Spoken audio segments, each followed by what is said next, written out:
A short focal length refractor is a great telescope for beginners. Being lighter in weight, they place less demands on mounts, making them very suitable for smaller budgets. The short focal lengths are also less demanding on beginners' skill levels and can be used unguided, which helps into a transition into the hobby. But this area of the market is pretty much busy with a lot of choices available in terms of aperture, speed, and weight. So which one should you buy? In today's video, we are going to take a look at a short focal length refractor in the marketing segment from Starfield Optics, a relative newcomer to the market. What does it have to offer over the rest? How did it perform, and should you buy one? We'll answer all of this and more on today's show.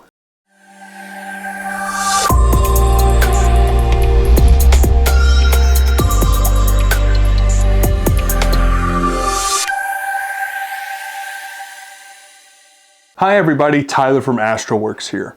The market for short focal length refractors is a busy area of the hobby. Over the past few years, there has been a huge influx of astronomy gear from Chinese manufacturers that have been hitting the markets with some excellent low-cost optics, and there is no signs of that slowing up. Many of these companies, technically in manufacturing capabilities, combined with some great designs, can now compete with the bigger brand telescope names at a very competitive pricing. A number of these new manufacturers have established a great relationship with distributors and dealers in the West, where they see the potential for their products. Some will sell direct or via trading markets like AliExpress. But you can still buy this kind of gear from a normal local dealer and have the reassurance that the dealer will be there to help you should you encounter issues with your new purchase. A brand new to the market comes from Starfield Optics, based out of Ontario, Canada. They started in 2018 with a small range of telescope accessories, but have now grown into the dealer that sells a wide range of telescopes and accessories. I honestly can't wait to see what comes from this company in the future. They are growing fast and with an interesting range of products available. Shopping for a new telescope as a beginner can be overwhelming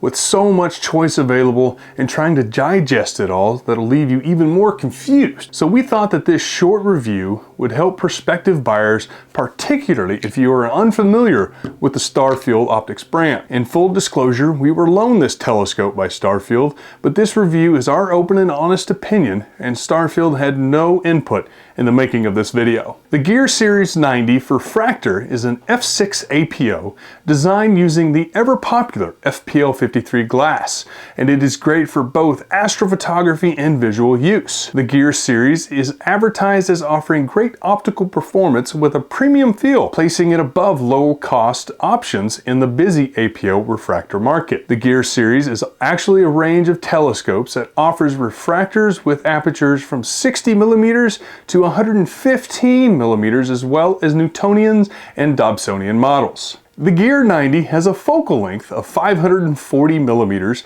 making it great for imaging larger deep sky objects, and adding the optional reducer, which brings down the focal length to 432 millimeters and an improving speed of f4.8, turning the Gear 90 into a fast wide field rig. There is also a matching flattener available for the native focal length use. The Gear 90 measures 450 millimeters or 17.75 inches long when collapsed, weighing it at 5.2 kilos. That's 11.5 pounds, which makes it a great choice when combined with some of the smaller, more affordable equatorial mounts on the market. The overall build quality feels good, and the optical tube has a pleasing black and white paint scheme to it. Having said that, everything looks about the same in the dark, I always tell everybody. The telescope comes with a heavy-duty CNC milled rings and an Arca Swiss style handle, and a 250 or 9.7 inches long CNC milled Vixen dovetail. There is one sent a standard shoe that is fitted for either mounting your guide scopes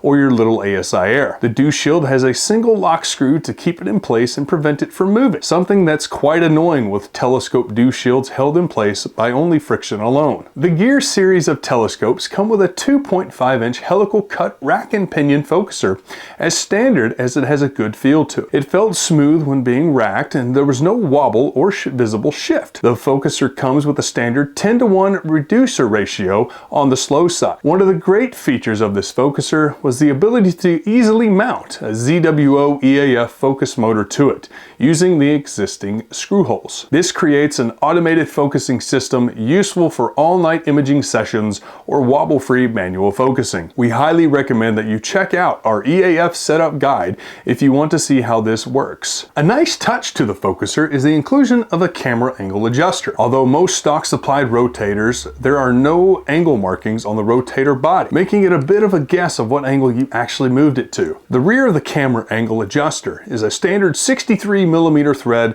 allowing an attachment of the optimal flattener and reducer or a visual back. The Gear 90 also comes supplied with adapters for 2" and 1¼ accessories. It also came with a robust hard shell case with form-fitting foam for a nice secure and for traveling fit and shipment. Each Gear range refractor comes with an individual test sheet showing the measured optical performance. We should also touch briefly on the optional reducer that was supplied with our review model. This reducer is an adjustable 3-element design with a center ED element. It screws into the camera angle adjuster of 63mm thread for the secure and accurate mounting, minimalizing tilt. The reducer is designed to support a 55mm back focus, but is adjustable for that fine tuning. If you are using accessories such as a filter wheels or your own rotator and require more back focus distance, you can also adjust the reducer to accommodate those and still remain 55mm. The schematic that comes with the reducer shows you exactly what adjustments is needed to find that proper back spacing,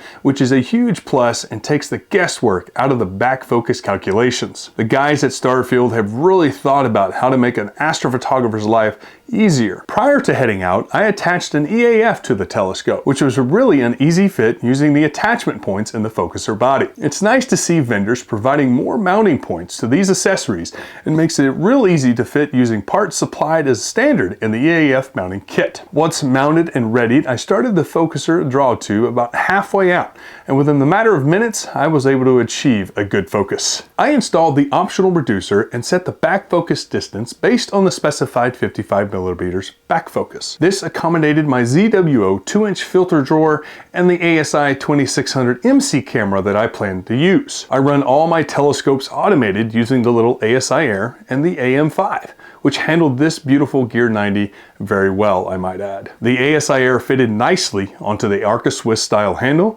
using the optional ASI Air dovetail plate. I can highly recommend this plate as it makes for easy mounting of the ASI Air onto the handles like the one supplied on the Gear 90 or any other suitable Vixen bar. Once all cables were installed, I mounted the telescope onto the AM5. The size and weight of the Gear 90 is a great fit with the category of mount, creating a small, portable, and set up for a good-sized, fast aperture for visual or imaging use. For my first light test, I started taking some test images to confirm how the Starfield looked, and I was pleased to see some crisp-looking stars, but did notice some elongation at the edges of the frame.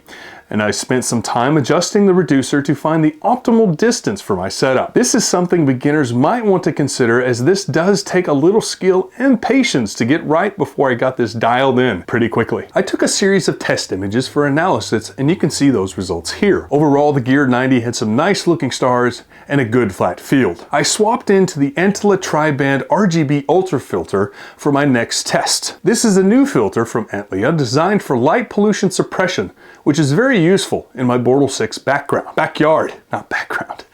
The Tri-Band Ultra is also designed for emission nebulae, so you can use it for multi-target imaging for nebulae or galaxies. We will be covering off this filter in a detailed forthcoming review, so please make sure you stay tuned for that. My first target with the Tri-Band Ultra was M45. The Pleiades, or the Seven Sisters as it is sometimes known. It's a popular target and known by many other names. Simon would tell me that in his area it is called Matariki. Taking a 600-second exposure, I was completely blown away by the results. Really nice results for a great and simple setup. For another test, I popped the Optolong L Ultimate filter into the filter slider drawer, and I slewed to the telescope over to IC434. Otherwise known as the Horsehead Nebula, to see how the telescope would fare against the dreaded Alnitak. This is a really bright star and can cause some real issues for some scopes and reducers. But with a 600-second exposure in the can, I thought it did rather well, so I went ahead and captured some more data for processing later. Since I was in the vicinity, I also took some frames on N42, the very famous Orion Nebula. These also looked pretty good for the telescope in this price range. Simon and I created Astroworkz to create videos like this this so that newcomers and immediate astronomers like you have the knowledge at hand to make them more successful in what can be at times a very technically challenging hobby. If you like what we do, then please go ahead and give that like button a good thump. And if you want to see more of these kind of materials, then we highly recommend that you subscribe so that we can notify you of new content as soon as we publish it. The Gear 90 is a fabulous scope for the price point and great for beginners or more advanced astronomers. It comes with some great features that make it particularly attractive. The use of FPL 53 glass is pleasing, and this gets harder to find at this price point where many manufacturers and vendors are driven by market demands for low-cost refractors. The recent availability of FPL 55, a harder and easier to grind version of the O'Hare glass, might improve that situation, and we will be covering off a review of the telescope service TS-CF80 APO Refractor using this very glass very soon. It will be interesting to see how the image quality compares to a true FPL 53 glass. The Gear 90 has a few additional features that make it attractive to astro imagers too. The inclusion of a camera angle rotator standard is really nice, although we feel that it not providing any angles etched into it is a real miss. It would have been a simple and low cost improvement to this very useful accessory, and it's a real guessing game on how far to move it when you're framing targets. It's also worth noting that version 2 of the ASIR software now includes a camera angle rotation adjustment, which does go some way in helping you get the right framing, but for beginners, it would have been helpful too. The inclusion of an Arca Swiss style handle is really nice as well. Not as much as a handle, but the fact that you can mount a range of accessories onto that handle. I use the ASIR Vixen mounting plate as I was able to mount the ASIR onto that handle, which frees up the finder foot for a guide scope. Mounting a small guide scope off the side of the ASIR is also a good configuration, with the little ZWO 30mm guide scope being a great option. I was very pleasantly surprised by the inclusion of a hard shell case and the individual test measurement sheet, making the Gear 90 a standout in this very busy marketing segment. There was a loose thumb screw that was floating around in the Supplied Reviews telescope case. I still have no idea where it was meant to go. It could have damaged the finishing or the coating of the optics, but I am fairly sure this was just a one-off occurrence in this review sample. Overall, I only have a couple of minor points that I would have liked to have been seen addressed before the release, and none of these were actually showstoppers, really just nice to haves. I could highly recommend the Gear 90 if you are in the market for a good APO refractor of this aperture. A huge thanks to Steve over at Starfield Optics for the loan of the Gear 90, which I enjoyed using so much, I'm probably not going to send this one back. That wraps up the review of the great little telescope. I hope you found today's video useful and it helps you on the journey to find a new scope. Please don't forget to subscribe if you want to see more great content from us. Also, don't forget, when we get to the 1,000 subscriber mark, we're going to be giving away an ASIR product. Until next time, as always, wishing you clear skies.